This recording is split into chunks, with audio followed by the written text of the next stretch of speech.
नेपाल के दौरे पर है, दोनों का कनेक्शन भी जोड़ा जा रहा है, लेकिन तस्वीरें आपको दिखाते हैं जिसकी वजह से ये कनेक्शन जोड़ा गया। कांग्रेस का आरोप है कि प्रधानमंत्री मंदिर मंदिर जा रहे हैं कर्नाटक चुनाव को प्रभावित करने के लिए, लेकिन जो कूटनीति के जानकार हैं वो इसे दोनों देशों के रिश्ते को सुधारने की पहल के तौर पर भी देख रहे हैं। पशुपतिनाथ मंदिर गए हैं वो थोड़ी देर पहले, मुक्तिधाम मंदिर सुबह गए थे, जानकी मंदिर वो कल गए थे, और भारत और नेपाल के रिश्ते हमेशा से बेहतर रहे हैं, लेकिन बीच में हाल के दिनों में कुछ दूरियां जो आई थी उनको पाटने की कोशिश जो है वो इस धर्म के एंगल से भी देखी जा रही है। हमारे साथ आचार्य गोविंद वल्लभ जोशी भी हैं। आचार्य जी, ये मंदिर मंदिर जो पीएम जा रहे हैं, आप इसको किस लिहाज से देखते हैं और क्या इसका कोई असर आप देखते हैं जो दोनों देशों के लोग हैं उनके ऊपर पड़ता हुआ भी? देखिए, भारत और नेपाल जो है ना, ये सांस्कृतिक और धार्मिक रूप से जो भारत की जो विश्व बंधुत्व की जो वैदिक संस्कृति रही, सनातन वैदिक, और जो समस्त संस्कृतियों को अपने में समेटने का, अपने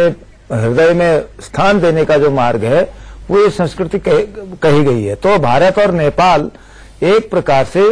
सांस्कृतिक राष्ट्रवाद के एक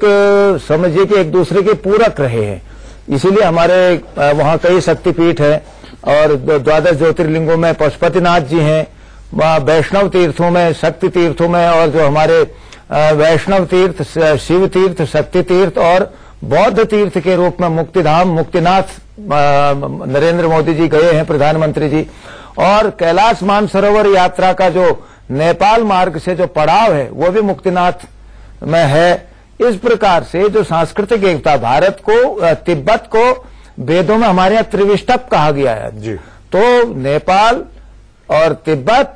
ये सारे जो हमारे ये जो आसपास के देश रहे हैं, प्राचीन भारत के, बृहत्तर भारत का ये सारे अंग रहे हैं। अवधेश जी, मुझे एक चीज समझाइए कि क्या ये मंदिर मंदिर जाकर प्रधानमंत्री नरेंद्र मोदी नेपाल के जो नेता हैं उनको और जो लोग हैं उनको ये याद दिलाने की कोशिश कर रहे हैं कि आप चीन से कितने भी करीब चले जाइए और दोस्ती बढ़ा लीजिए, लेकिन भारत से आपकी दोस्ती जो है वो आज की नहीं है, पहले की है, और सिर्फ दोस्ती नहीं है, हम आध्यात्मिक तौर पर भी, सांस्कृतिक तौर पर भी एक आधार को शेयर करते हैं। आपने अपने प्रश्न के साथ ही उत्तर दिया है। देखिए, चीन के बढ़ते प्रभाव को मैं समझता हूं कि कम करने का जो सबसे बड़ा अस्त्र हो सकता है वो यही हो सकता है कि भारत अपने आध्यात्मिक, सांस्कृतिक और सभ्यतागत संबंधों को उस रूप में वहां प्रकट करे जिससे लोगों को ये विश्वास हो, क्योंकि